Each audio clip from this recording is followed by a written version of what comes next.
নমস্কার, আমাদের আজকের সাক্ষাৎকার অনুষ্ঠানে আপনাদের সবাইকে স্বাগত। আমরা আজকে আমাদের অনুষ্ঠানের সঙ্গে পেয়েছি সিপিআইএমের পশ্চিমবঙ্গ রাজ্য কমিটির সম্পাদক মোহাম্মদ সেলিমকে। আপনাকে স্বাগত আমাদের অনুষ্ঠানে। ধন্যবাদ। আমরা আজকের আলোচনা শুরু করব, আপনাকে শুরুতেই যে প্রশ্নটা করব সেটা হচ্ছে যে তৃণমূল এবং বিজেপি বিরোধী যে ঐক্য গঠন করে লড়াইয়ের ডাক আপনারা পশ্চিমবঙ্গে দিয়েছিলেন, পশ্চিমবঙ্গের রাজনীতিতে যে বাইনারি একটা রাজনৈতিক দ্বিমেরুর পরিস্থিতি তৈরি করা হয়েছে, সেই পরিস্থিতিতে এই নির্বাচনী লড়াইতে সেই বাইনারি কি ভাঙা সম্ভব হবে? হয়েছিল, পঞ্চায়েত নির্বাচনের পর থেকে সেটা ভাঙতে শুরু করে। তারপরে দুর্নীতি বিরোধী আন্দোলন ক্রমাগত, যে চোর তাড়াও, গ্রাম জাগাও, চোর তাড়াও, চোর ধরো, জেল ভরো, যারা বলেছিল বিজেপি, তৃণমূল এবং তার মুখাপেক্ষী বিভিন্ন সংগঠন এবং মিডিয়া যে কারাপশন কোনো ইস্যু নয় বাংলায়, তারা ঘরের টাকা থেকে, 100 দিনের কাজের টাকা থেকে, চাকরির নিয়োগের দুর্নীতি থেকে, সরকারের সমস্ত জায়গা থেকে এবং ইলেকট্রাল বন্ডে দেখতে পাচ্ছে এই দুর্নীতির মূল লাভ হচ্ছে বিজেপি এবং তৃণমূলের। তারাই এটাকে সাস্টেন করেছে এবং একটা দুর্নীতি তৈরি করেছে এবং একে অপরের দুর্নীতিগ্রস্ত নেতা আদান প্রদান করেছে। সুতরাং এটা যখন হয়েছে, তো এখন নতুন ধরনের বাহিনী, একদিকে বিজেপি তৃণমূল আর অন্যদিকে হচ্ছে বাম গণতান্ত্রিক ধর্মনিরপেক্ষ শক্তি। আমরা এটাকে, আমরা বারবার বলছিলাম, সেলাই করছি, স্মুথ করার চেষ্টা করছি। এই প্রথম বামফ্রন্ট 42টা আসনে লোকসভায় 52 পদ থেকে এই প্রথম আমরা আসন সমঝোতা করছি বাম নয় এমন শক্তির সঙ্গে। সেখানে দাঁড়িয়ে খুব ভালো হতো কংগ্রেস এবং আইএসএফ দুটোই আসত। যেমন হামরো পার্টির মতো দল এসছে, পাহাড়ের সংগঠনগুলো এসছে, বিভিন্ন আদিবাসী জনজাতি মূল নিবাসী সংগঠনগুলো আসছে। সবাই যে ভোটে লড়ছে তা নয়, কিন্তু বিজেপি এবং তৃণমূল বিরোধী অবস্থান নিচ্ছে। এই যেমন তৃণমূল বিজেপি বিরোধী অবস্থান নিতে গিয়ে হোঁচট খাচ্ছে বারবার, সেটা সিএনআরসির সময় দেখেছি, সেটা পার্লামেন্টের মধ্যে দেখেছি, পার্লামেন্টের বাইরে দেখেছি, এবং বিশেষত দুর্নীতির কারণেই নিজের ভাইপোকে বাঁচানোর জন্য বিজেপি বিরোধী অবস্থান নিতে পারছে না। আবার তৃণমূলও যেহেতু বামপন্থার উত্থান হোক রাজ্যে, পশ্চিমবঙ্গ আবার তার গর্বের জায়গা ফিরে পাক, এটা কিছুতেই চায় না। এই জন্যই তারা মমতার চাষ করেছিল, তৃণমূলের চাষ করেছিল। এবং তারা তৃণমূলটাকে টিকিয়ে রাখতে চায়, আর তৃণমূলকে টিকিয়ে রাখার জন্য হাজার হাজার কোটি টাকা খরচ করে, ইলেকট্রাল বন্ডের টাকা খরচ করে, মিডিয়ার মারফত ওই বাইনারিকে রিইনফোর্স করার চেষ্টা করছে। কিন্তু এখন এই কথা স্পষ্ট হয়েছে যে গত কয়েক মাসে তুমি যদি দেখো, এই আন্দোলন সংগ্রামের ওপর দাঁড়িয়ে নতুন অংশের মানুষকে জড়ো করে আমাদের পুরনো অংশকে নিয়ে এসে, এবং বিজেপি তৃণমূল সব নেতারা না আসলেও বিজেপি তৃণমূল বিরোধী সাধারণ মানুষ তাদেরকে ঐক্যবদ্ধ করা গিয়েছে। এবং এখন এটা ট্রায়াঙ্গুলার ফাইট, 3 কোণা। এখন আর বাইনারি কোনো গল্প নেই।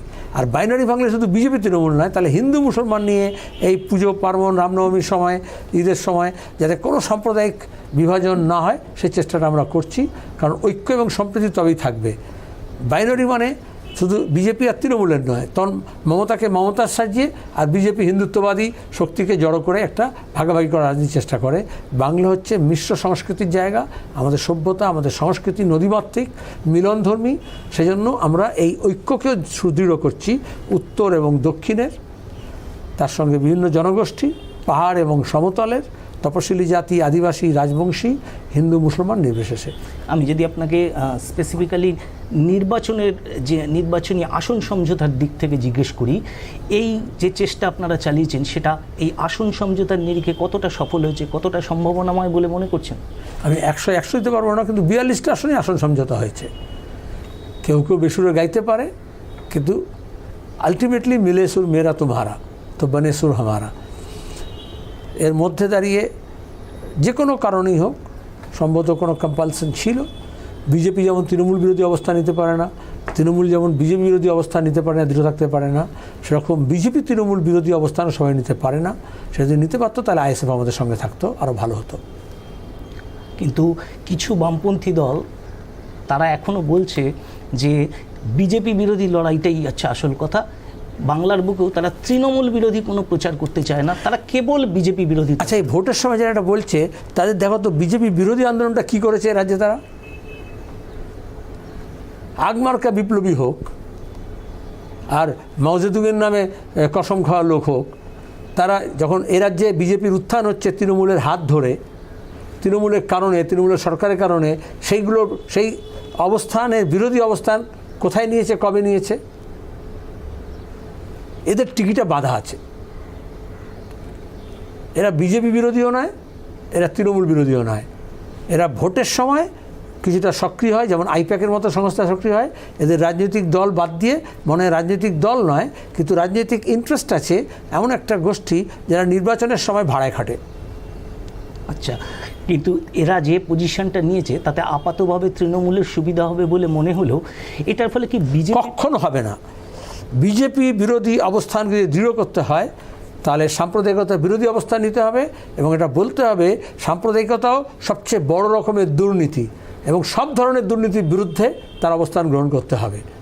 তুই ছোট শয়তান বড় শয়তান বলতে পারবে না। তুমি শয়তানির যদি বিরুদ্ধে হও তাহলে শয়তানের বিরুদ্ধে হবে। তুমি যদি অন্যায়ের বিরুদ্ধে হও তাহলে কোনটায় একটা ধর্ষণ কোনটা গণধর্ষণ এই তফাৎটা করা যাবে না। ধর্ষণের তুমি বিরোধিতা হতে হবে, নির্যাতনের বিরোধী হতে হবে। তৃতীয়ত, আজকে এ রাজ্যে তৃণমূলের বিরোধী অবস্থান না নিয়ে শুধুমাত্র বিজেপি বিরোধী অবস্থান যদি নেওয়া হয়, সেটা পারতপক্ষে বিজেপিকে মদত দেয়। কারণ একটা বড় অংশের মানুষ এবং নির্বাচক মণ্ডলী বিজেপির পক্ষে গিয়েছেন তৃণমূল বিরোধী অবস্থান থেকে। সুতরাং তুমি কেন এই তৃণমূল বিরোধী মানসিকতা সম্পন্ন মানুষকে বিজেপির দিকে ঠেলে দেবে? তুমি যেমন বিজেপি বিরোধী হবে, তেমনি তোমার তৃণমূলের যত রকম অন্যায় আছে, দুর্নীতি আছে, তারও বিরুদ্ধে বলতে হবে। লড়াইটা হচ্ছে দুর্নীতি আর দুষ্কৃতির বিরুদ্ধে। দুর্নীতি আর দুষ্কৃতির যোগ হয়েছে, মাফিয়া তবেই তৈরি হয়। তাহলে এই মাফিয়া রাজের বিরুদ্ধে যদি লড়তে হয়, সেখানে যোগী, অমিত শাহ, মোদির বিরুদ্ধে যেরকম বলতে হবে, পিসি ভাইপোর বিরুদ্ধে বলতে হবে। আপনি যে বলছেন তাতে তৃণমূল সম্পর্কে নীরবতা, এই নীরবতা বিজেপিকে পরোক্ষে মদতই দেবে। অবশ্যই তাই তো হয়। কারণ মমতা কেন বিজেপি জুজু দেখাচ্ছে, কেন এত হইচই করছে ভূপতিনগর নিয়ে, কেন এনআইএ আর সিআইডি, বাংলা পুলিশ আর দিল্লি পুলিশের মধ্যে এই বাইনারি তৈরি করার জন্য? আবার বিজেপি কেন এই হিন্দু মুসলমান তার সঙ্গে সিএনআরসিকে ভোটের আগেই চাকরি তোলার চেষ্টা করছে? কারণ তারা এই বাইনারিটা তৈরি করতে চায়, এবং রাজনীতিতে ভোটের আগে একটা ভয় মিশ্রিত বাতাবরণ তৈরি করতে চায়, যেখানে দাঁড়িয়ে সে একটা নির্দিষ্ট জনগোষ্ঠীকে অভয় দেবে। তাহলে যারা এই যে মমতার তৃণমূলের বিরুদ্ধে না বলে শুধু বিজেপির বিরুদ্ধে বলবে, তারা এই বাইনারিকেই রিইনফোর্স করতে চাইছে। যে বাইনারি বামপন্থীরা ভাঙছে, বামপন্থী কংগ্রেস মিলে ভাঙছে, এবার দেখা যাবে কারা এই বাইনারিকে রিইনফোর্স করতে চাইছে, এই ভয়ের বাতাবরণ তৈরি করে। আজকে দাঁড়িয়ে আমাদের রাজ্যে বেকারিটা সবচেয়ে বড় সমস্যা। তাহলে বেকারি বিরোধী আন্দোলন কোথায় তাদের? আজকে আমাদের কৃষকের ফসলের দাম পাচ্ছে না, সারের কালোবাজারি হচ্ছে, তার বিরুদ্ধে কেন অবস্থান নিচ্ছে না? মূল্য বৃদ্ধি এবং জ্বালানি মূল্য বৃদ্ধি এবং পরিবহনের খরচ বৃদ্ধি, বিদ্যুতের মাসুল বৃদ্ধি, তার বিরুদ্ধে কেন কথা বলছে না? আর এগুলো যদি বিরুদ্ধে কথা বলতে হয়, তাহলে ইলেকট্রাল বন্ডের বিরুদ্ধে কথা বলতে হবে, এবং দুর্নীতির বিরুদ্ধেও বলতে হবে, আর এই অর্থনীতির বিরুদ্ধে কথা বলতে হবে। এবং সেটা বিজেপির অর্থনীতি যেরকম খারাপ, তৃণমূল তার বাইরে নয়, সে সেই অর্থনীতি, সেই শিক্ষানীতিকেই এখানে লাগু করছে।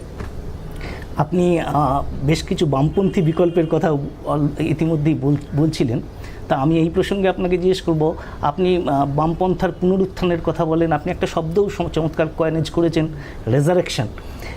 আমি আপনার কাছে যেটা জানতে চাইব যে যদি এই নির্বাচনে সেরকম কোনো সম্ভাবনা রূপায়িত হয়, বামপন্থার রেজারেকশন দেখা যায়, তাহলে পশ্চিমবাংলার রাজনীতিতে কী ধরনের কাঙ্ক্ষিত পরিবর্তন আসতে পারে?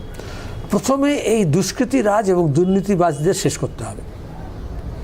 সমস্ত দুর্নীতিলব্ধ অর্থ উদ্ধার করতে হবে, মানুষের অধিকার ফিরিয়ে আনতে হবে, গণতান্ত্রিক চেতনাকে, গণতান্ত্রিক অধিকারকে সম্প্রসারণ করতে হবে।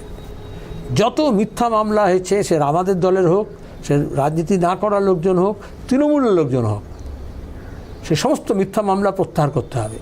পুলিশকে দিয়ে মিথ্যা মামলা দেখিয়ে রাজনৈতিক ভোটের বা রাজনীতি কারবারি করবে, তা হবে না। পুলিশকে নিরপেক্ষ ভূমিকা পালন করতে হবে, পুলিশ রিফর্ম করতে হবে। পুলিশ নেতা নেত্রীদের পাহারার জন্য নয়, মহিলাদের নিরাপত্তার জন্য, দাঙ্গা রোখার জন্য, দাঙ্গাবাজদের পাহারা দেওয়ার জন্য নয়। সাধারণ মানুষের মধ্যে যাতে আইনের ভয় থাকে এবং আইন বলবৎ হয়, সে ব্যবস্থা করতে হবে। টাকার খেলা বন্ধ করতে হবে। খেলা হবে বলে না, আসলে টাকার খেলা বোঝাচ্ছে ইলেকট্রাল বন্ডের। এই দলত্যাগ, এক দল থেকে আরেক দল রাতারাতি পাল্টানো, এটা পাল্টি খাওয়াটাকে পাল্টাতে হবে। এটা পশ্চিমবঙ্গ সংস্কৃতির সঙ্গে ছিল না। আমাদের শিক্ষা, আমাদের শিক্ষা প্রতিষ্ঠান, আমাদের শিক্ষা বাতাবরণকে আবার নতুন করে গড়ে তুলতে হবে। আমাদের স্বাস্থ্য পরিষেবাকে আরও মজবুত করতে হবে, মানুষের দুয়ারে স্বাস্থ্য পরিষেবা নিয়ে যেতে হবে। শুধুমাত্র বড় বড় উঁচু হাসপাতালে গেট নয়, একেবারে subsidiary health centre, primary health সেন্টারকে যেখানে সার্ভিস দিতে পারে সেটাকে আরও ইকুইপ করতে হবে। হাজার হাজার পদ শিক্ষকের এবং চিকিৎসকের এবং চিকিৎসাকর্মীর, শিক্ষাকর্মীর খালি আছে, সেগুলোকে পূরণ করা হবে, কয়েক লক্ষ পদ। তার সঙ্গে দাঁড়িয়ে সে সমস্ত নিয়োগ দুর্নীতি মুক্ত হবে, সুষ্ঠু নিয়োগ পদ্ধতি মেনে হবে, ব্যাকলগুলো পূরণ হবে। ব্যাকলগ পূরণ করতে গিয়ে যে নিয়োগ হচ্ছে না, দুর্নীতি হচ্ছে, তাতে এসসি এসটিদের যে রিজার্ভেশন আছে, ওবিসির যে রিজার্ভেশন আছে, সেটা তৃণমূলের মন্ত্রী দেখলে সেই রিজার্ভেশনের বিরুদ্ধে কথা বলছে, বিজেপি তার বিরুদ্ধে। তাহলে আমরা এসসি এসটি ওবিসি রিজার্ভেশনের ব্যাকলগ পূরণ করব, তাহলে সে মানুষের অধিকার পাবে। 3 হচ্ছে যত রকমের এই ভাতা আছে কেন্দ্র এবং রাজ্যের, সেগুলো আমাদের সময় চালু হয়েছিল, আমরাই লড়েছিলাম, এবং কেন্দ্রীয় ভাতাগুলোকে রাজ্য সরকারের কাছে এবং পঞ্চায়েতের কাছে, পুরসভাতে দেওয়া হয়েছিল। সেগুলো দুর্নীতি বন্ধ করলে, লিকেজ বন্ধ করলে, যে যতজন পাচ্ছে তার থেকে বেশি পাবে, যতটা পাচ্ছে তার থেকে দ্বিগুণ পাবে। সেই ব্যবস্থাকে আমরা ইনশিওর করতে হবে। কিন্তু মানুষকে রোজগারে করে তুলতে হবে, কর্মক্ষম করে তুলতে হবে, বাংলার ছেলে মেয়েদেরকে কর্মোদ্যোগী করে তুলতে হবে, এবং তারা জব সিকার থেকে জব প্রোভাইডার হবে। তাদের চিন্তা, চেতনা, দক্ষতা, শিক্ষা, মেধা দিয়ে তারা গোটা দেশকে নতুন করে পথ দেখাবে। আমাদের সাংস্কৃতিক বাতাবরণকে আবার সেই মিলনধর্মী ঐক্যে সুষমামণ্ডিত এবং সৃজনশীলতায় উদ্বুদ্ধ করতে হবে। একটা নতুন জাগরণ হবে সেখানে। বাংলার পুনর্জাগরণ মানে হচ্ছে আমরা অষ্টাদশ শতকে ফিরে যাব না, কিন্তু নবজাগরণ থেকে আরম্ভ করে একেবারে গত 500-600 বছর থেকে যে ধারা আমাদের বয়েছে, সেটাকে আরও বেশি পরিপক্কতার দিকে নিয়ে যেতে হবে। সেটা অ্যাবর্টেড হয়েছে। এখানে দাঁড়িয়ে একটা সিনথেটিক কালচার আরোপ করা হয়েছে। সেখানে এই মিডিয়ার মেগা সিরিয়ালগুলো বলো, এই রিয়েলিটি শোগুলো বলো, এই বার ডান্সারদের নিয়ে এসে নাচানো কাঁদানো বলো, এবং সব মিলিয়ে একটা বিকৃত একটা সংস্কৃতি জন্ম দেওয়া হয়েছে। এটা রাজনীতিতে বিকৃতি হয়েছে বলে এই সংস্কৃতিতে বিকৃতি এসছে। এবং সেখানে আমাদের নতুন প্রজন্মের ছেলে মেয়েদের মধ্যে এই সুকুমার বৃত্তিগুলোকে এবং তাদের মধ্যে সৃজনশীলতাকে আরও একটু বেশি উস্কে দিতে হবে, আশকারা দিতে হবে এবং প্যাট্রোনাইজ করতে হবে। আপনি তো নতুন প্রজন্মের কাছে আগামী দিনের জন্য একটা সোনালী অধ্যায়ের কথা বলছেন। আমরা এই কথাগুলো, এই দাবিগুলো নিয়ে বাংলায় যৌবনকে রাস্তায় নামতে দেখেছি সাম্প্রতিককালে, এবং রীতিমতো তারা আলোড়ন ফেলেছিল। আজকে নির্বাচনের সময় আপনি কি মনে করেন যে যৌবনের এই আলোড়নের প্রভাব পড়বে? অবশ্যই। আজকে আমাদের সিপিআইএমের নির্বাচনের স্লোগানটা কি? হক, রুটি, রুজি। এই অধিকারের কথা, ইনসাফের কথা, অন্যায়ের বিরুদ্ধে ন্যায় প্রতিষ্ঠার কথা, গণতান্ত্রিক অধিকার পাওয়ার কথা, মানবাধিকার ফিরে পাওয়ার কথা। তার সঙ্গে যেটা রুটি এবং রুজির প্রশ্ন, যেটা প্রতিদিন মানুষ সমস্যার সমস্যা। যেভাবে জ্বালানি খরচ বেড়েছে, যেভাবে আয় কমেছে, যেভাবে খাদ্যদ্রব্যের যে দাম বেড়েছে, ওষুধপত্রের দাম বেড়েছে, পরিবহনের দাম বেড়েছে, তাতে মানুষ সর্বশান্ত হচ্ছে। আমাদের যে ডিপোজিট ন্যাশনাল লেভেলে হোক, রাজ্য লেভেলে হোক, আমাদের সেভিংস কমে গেছে অ্যাভারেজ। দিন আনি দিন খায় অবস্থা হচ্ছে। তাহলে এই যে নতুন প্রজন্মের কথা বলছো, তাদের ভবিষ্যতের জন্য কিছু রাখা যাচ্ছে না। অথচ মানব সভ্যতা এগিয়েছে, সে যতটা সে তৈরি করে সবটা কনজিউম না করে কিছুটা বাড়তি রেখে দেয়, তার পরের প্রজন্ম সেখান থেকে শুরু করে। তাহলে আমরা যদি ঘাটতির দিকে যাই সব দিকে, শিল্প, সাহিত্য, সংস্কৃতি, অর্থনীতি, শিক্ষা দীক্ষার ক্ষেত্রে, তাহলে নতুন প্রজন্মের কাছে একটা বড় বাধা হয়ে দাঁড়াচ্ছে। সেই বাধাকে অপসারণ করতে হবে। আমাদের প্রকৃতি, আমাদের পরিবেশ, আমাদের মানুষ সমাজ হিসেবে, বাঙালি হিসেবে আমাদের ভবিষ্যৎ প্রকৃতি কি হবে সেটা নির্ভর করছে আমাদের প্রকৃতির ভবিষ্যৎ কি হবে। আমাদের নদী, নালা, জলাশয়, পুকুর সব ধ্বংস করে দেওয়া হচ্ছে, বন জঙ্গল সব সাফ করে দেওয়া হচ্ছে, গাছপালা কেটে দেওয়া হচ্ছে। কেন্দ্রের সরকার আইন করে করছে, তৃণমূল এখানে বেআইনিভাবে করছে। তা সেটাকে রক্ষা করতে হবে। ওই যে সুকান্ত ভাষা ছিল না, যতক্ষণ দেহে আছে প্রাণ, প্রাণপণে পৃথিবীর সর্বজঞ্জাল, এ বিশ্বকে এসে সুর বাস যোগ্য করে যাব আমি, নবজাতকের প্রতি এ আমার দৃঢ় অঙ্গীকার।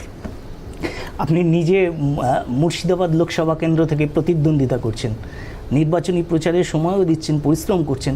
অভিজ্ঞতা কি আপনার নির্বাচনী প্রচারে? দেখো, আমি মনে করি লড়াইটা সামনে থেকে করতে হয়, ময়দানে নেমে করতে হয়।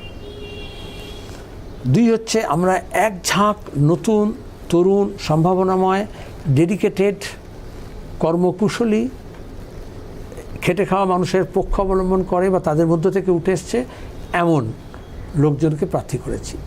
যারা রাজ্যের প্রতিনিধিত্ব শুধু করবে তা নয়, রাজ্যের হকটাকে দিল্লি থেকে কেড়ে করে নিয়ে আসবে। সে 100 দিনের কাজই হোক, 100 দিনের কাজকে 200 দিনে করা হোক, 100 দিনের টাকা হোক, আবাস যোজনার টাকা হোক, দুর্নীতিলব্ধ টাকা উদ্ধার হোক, আর দুর্নীতিগ্রস্তদেরকে শাস্তি দেওয়ার ব্যবস্থা করা হোক। তার সঙ্গে আমাদের প্রকল্প, কল কারখানা, বাঁধ, ভাঙন রোধের কাজ, আমাদের সেচ, আমাদের 1 ফসলি জমিকে 2 ফসলি 3 ফসলি করা, ক্রপ ডাইভার্সিফাই করা, নতুন বায়োটেকনোলজিকে ব্যবহার করা, নতুন টেকনোলজিকে ব্যবহার করা, কীটকৌশলকে ব্যবহার করা, সেগুলো যাতে উপযুক্ত পরিকাঠামো সরকার তৈরি করতে পারে এবং কেন্দ্রীয় প্রকল্প যাতে রাজ্যে রূপায়িত করা যায়, নিয়ে আসা যায়। সে কাজে আমরাও করেছি, যৌবনের সময় থেকে আমরা লড়ছি। এখন নতুন যৌবনের ঢেউ সে কাজটা আরও এগিয়ে নিয়ে যাবে। তার সঙ্গে আমরা কয়েকজন ভেটারানকে আমাদের সঙ্গে থাকতে হয়েছে, কারণ তাদের অভিজ্ঞতা এবং পথ চলার সময় গাইডেন্স এটার দরকার হয়। আর লড়াইয়ের ময়দানে মানুষ চায় যে সামনে থেকে লড়ুক। তাহলে সেনাবাহিনী যখন সাজাবো তখন সেনাপতিকেও ময়দানে থাকতে হবে। 3, মুর্শিদাবাদ একসময় বাংলা, বিহার, উড়িষ্যার রাজধানী ছিল।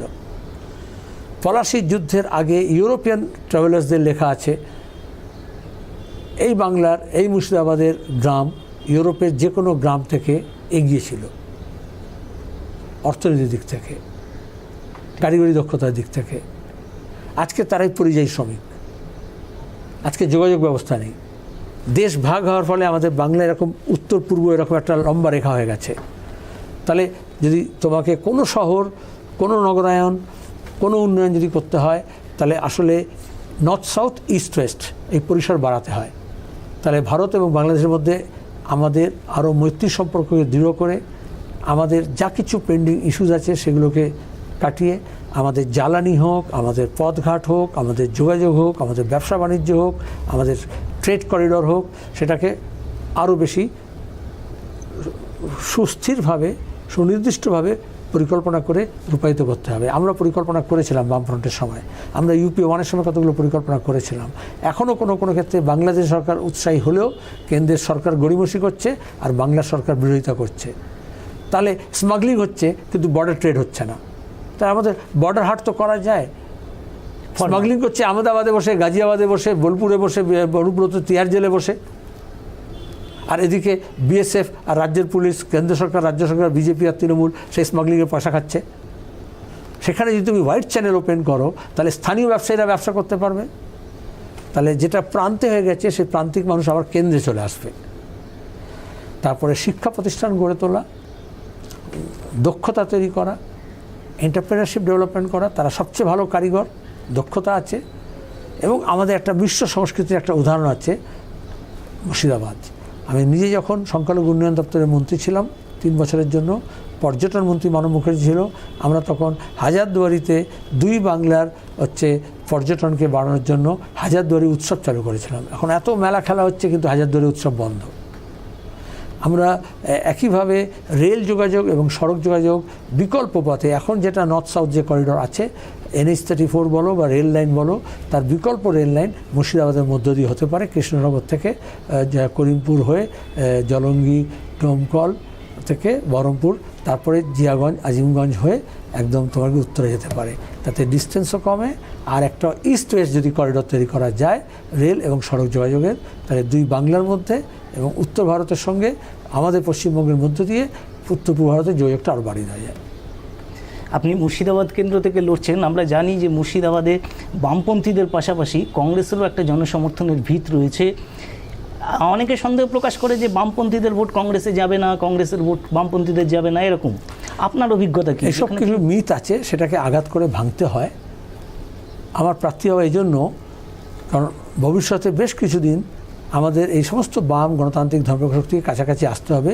বিজেপির এখানে যে ওরা প্রসার লাভ করেছে তৃণমূলের সাহায্যে, সেটাকে যদি আটকাতে হয়, সেখানে আমাদের মধ্যপন্থী এবং বামপন্থীদেরকে এককাট্টা হতে হবে এই চরম দক্ষিণপন্থার উত্থানকে রুখে দেওয়ার জন্য।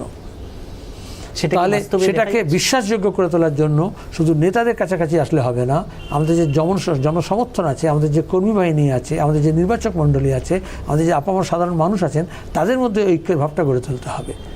সেটা মুর্শিদাবাদে কংগ্রেসের নেতৃত্ব এবং বামপন্থীর নেতৃত্ব তারা মনে করেছেন যে আমি যদি সেখানে প্রার্থী হই সেটা আরও বেশি সাবলীলভাবে করা সম্ভব হবে।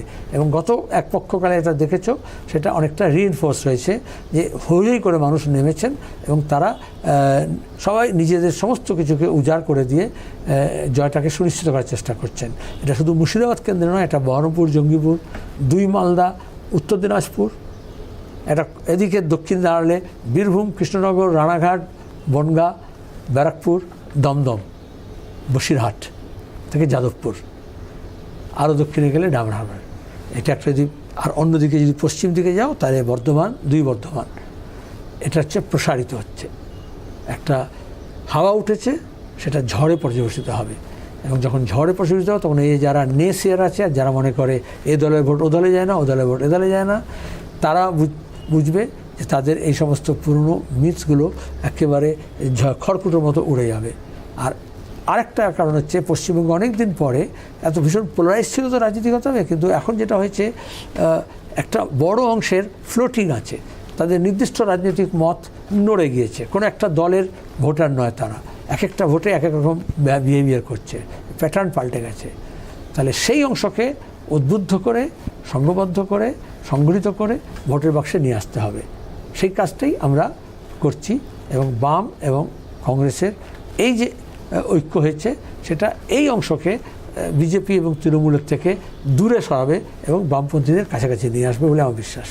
কিন্তু বিগত নির্বাচনগুলোতে, বিশেষ করে পঞ্চায়েত নির্বাচনে আমরা দেখেছি যে মানুষকে এইভাবে যে সংগঠিত করছেন বা করার চেষ্টা করছেন, সেইটাকে ভেঙে দেওয়ার জন্য একটা তীব্র সন্ত্রাস এ রাজ্যে আমরা দেখেছি, যেটা কার্যত ভোটাধিকার, যে গণতান্ত্রিক অধিকার, সেটা তারা মানুষ প্রয়োগ করতে পারেননি। এবার যদি এরকম কোনো কিছু হয়, কেন্দ্রীয় বাহিনী বা নির্বাচন কমিশনের উপর ভরসায় কি সেটা রক্ষা করা যাবে? তখনও বলেছিলাম রাজ্য বাহিনী, কেন্দ্র বাহিনী নয়, মানুষের বাহিনী গড়ে তুলতে হবে। এবং পঞ্চায়েত নির্বাচনে এটা অনেকটা ভাঙা গিয়েছে, যেখানে প্রতিরোধ স্পৃহা জাগানো গিয়েছে, যেখানে যৌবনের ঢল নেমেছে, মহিলারা নেমে এসছেন, স্থানীয় মানুষরা নেমেছেন, প্রান্তিক মানুষরা নেমেছেন, সেখানে সন্ত্রাসকে রুখে দেওয়া গিয়েছে। এবং এই সন্ত্রাস রোধের মধ্যে পঞ্চায়েত নির্বাচনে দেখেছ মুর্শিদাবাদ, মালদা, বর্ধমান, নদিয়া, হুগলি, এগুলো একটা বড় ভূমিকা পালন করেছে। উত্তর চব্বিশ পরগনার বিস্তীর্ণ অংশ সেই ভূমিকা পালন করেছে। আর অন্যান্য জেলার নাম বললাম না। তাহলে এটা ক্রমাগত এই মানুষের যে আকাঙ্ক্ষা আরও তীব্রতর হয়েছে, প্রতিরোধী স্পৃহা জাগানো গিয়েছে, যার জন্য আমার উপর এত সব নালিশ করছিল। কারণ এই মুর্শিদাবাদের ভগবানগুলারই তো ছবি আমি দেখিয়েছিলাম, শুধু বাঁশগুলোকে কাটারি দিয়ে কাটছিল, তাতেই অনেকে জ্বালা ধরে গেল। এদিকে পাইপ বোমা তৈরি হচ্ছে, এদিকে স্মাগলিং হচ্ছে আর্মসের, এখানে কারখানা তৈরি হয়েছে সমস্ত গুলিগোলার আর বোমার, সেগুলো থেকে দৃষ্টি সরানো হচ্ছে। প্রতিরোধ গড়ে তোলা গিয়েছিল এবং যারা মানুষের রায়কে ভাঙতে চেয়েছিল তাদের অনেকেরই কোমর ভাঙা গিয়েছে। আর তার উপর দাঁড়িয়ে দুর্নীতির বিরুদ্ধে যে আন্দোলন সংগ্রাম, সেটা তীব্রতর হয়েছে, যার ফলে মানুষের মেজাজ আরও বেশি চড়েছে। আর দুর্নীতিগ্রস্তদের, দাঙ্গাবাজদের, সাম্প্রদায়িক শক্তিদের অনেকটা ভয় তৈরি হয়েছে, তারা একটা গুটিয়ে গিয়েছে। এইবার রাজ্যপাল এসে মাঝে মাঝে নাটক করেন, পঞ্চায়েত নির্বাচন দেখেছি তাদের কিছু হয় না। কেন্দ্র বাহিনীকে অকেজো করে রাখা হয়েছিল, কিন্তু এটা রাজ্য নির্বাচন কমিশন নয়, কেন্দ্রীয় নির্বাচন কমিশন। আর 2 হচ্ছে গোটা দেশের নির্বাচন। আর এই জন্য আমরা প্রার্থী হয়েছি। অধীরবাবু এবং মোহাম্মদ সেলিম প্রার্থী হওয়াতে মুর্শিদাবাদে অনেক বেশি নজর থাকবে, মিডিয়ার থাকবে, অবশ্যই ইলেকশন কমিশনের থাকবে, স্টেট মেশিনারির থাকবে, এবং আমরা সজাগ এবং সতর্ক থাকব। সুতরাং আমার মনে হয় যে আর এই ভোট আর একটা ব্যালট পেপারে ভোট নয়, বুথে নিয়ে যাওয়া এবং ভিভিপ্যাট আর বুথ ইভিএম, আমরা সেটাকে চাইছি যাতে সেটা পরীক্ষিত হয় ঠিকমতো এবং সেই ভোটটা ঠিকমতো সংরক্ষিত হয় এবং গণনা হয়। অনেকগুলো স্তর আছে, আমরা শেষ চেষ্টা করব, শেষ মানুষের মত যাতে নির্বাচনে প্রতিফলিত হয়। আপনি মানুষের মতের কথা বলছেন, সেক্ষেত্রে মাসেল পাওয়ার যেরকম একটা দিক, আর একটা দিক মানি পাওয়ার।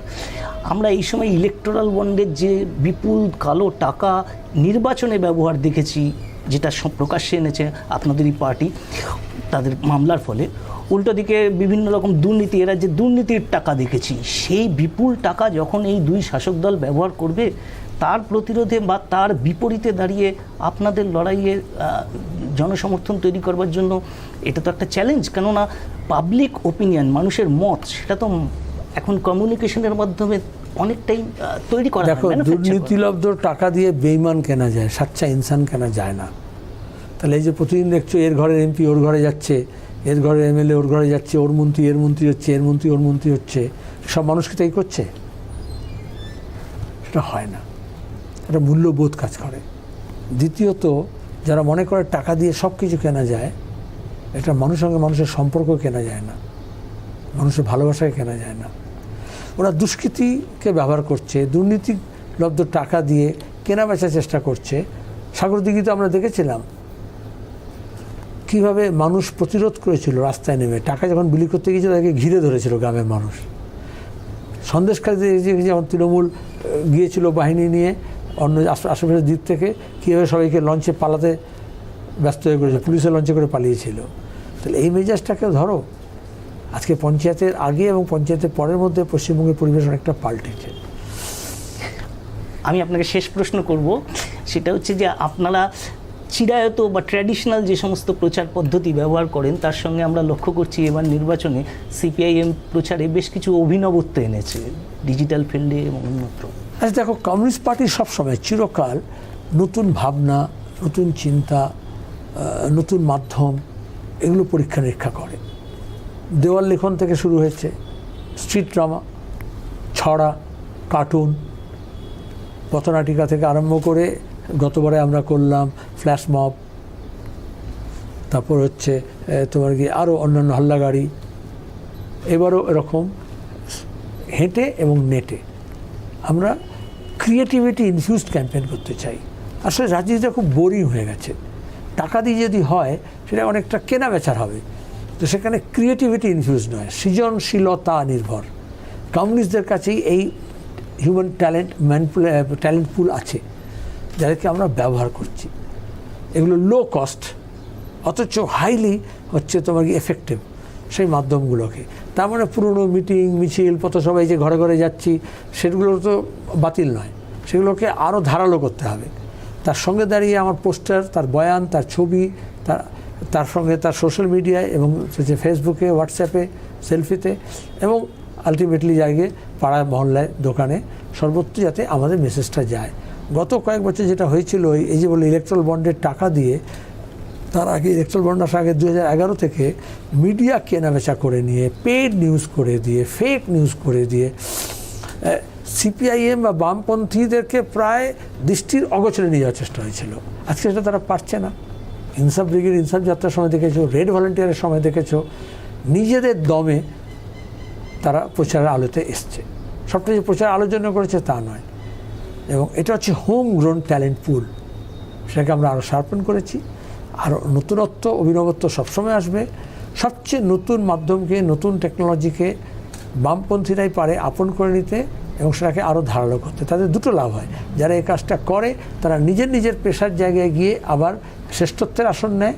অতীতে যারা আইপিটিতে গিয়েছিল তারাই ফিল্ম ইন্ডাস্ট্রিকে ডমিনেট করেছে 50 বছর ধরে, নাট্য জগৎকে ডমিনেট করেছে, তারাই সাহিত্যের জগৎকে করেছে, শিল্পের জগৎকে করেছে। আর উল্টো দিকে ওই জগতেও বামপন্থী ভাবনা, চিন্তা, মূল্যবোধও চলে যায় তার দ্বারা। আর আমাদের এখানে বর্ষে বর্ষে নতুন নতুন ধারা চলে আসবে, যারা এখানে ট্রেন্ড হবে, ইনকিউবেশন হবে এবং তারপরে সমাজের অন্য অংশে, অন্য পেশায় গিয়ে তারা এই মূল্যবোধকে নিয়ে যাবে, আর আমরা আবার নতুন চারা জন্মাবে। অনেক ধন্যবাদ আপনাকে আমাদের এতক্ষণ সময় দেওয়ার জন্য। আপনাদেরও ধন্যবাদ।